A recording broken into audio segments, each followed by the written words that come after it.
She told me I'd never find anyone else who'd love me like she did, and I almost believed her. Until I realized she was tearing me apart.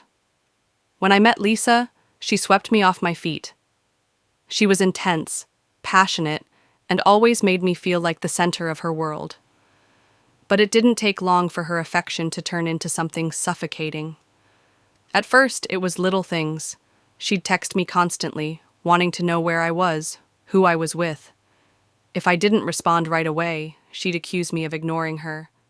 "I just love you so much I can't help it," she'd say, making me feel guilty for needing space. Then it escalated. Every time I tried to see my friends, she'd throw a fit, making me feel like I was choosing them over her. She'd tell me how much she hated being alone and that I didn't care about her enough. Slowly, I stopped hanging out with anyone. She was always the priority. The worst part was the manipulation. Every argument ended with her crying, telling me I was lucky to have someone who loved me this much. "No one else will ever love you like I do," she'd whisper, and a part of me started to believe her. But as the months passed, I felt like a shadow of myself. I wasn't happy anymore.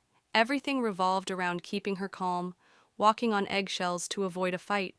My friends were distant, my passions forgotten. One day, I looked in the mirror and barely recognized the person staring back at me. That was the moment I realized she wasn't loving me. She was controlling me, draining me of who I was. It took every ounce of strength, but I finally broke free. It wasn't easy, and her words still echoed in my mind, but I knew I had to choose myself, or I'd lose everything.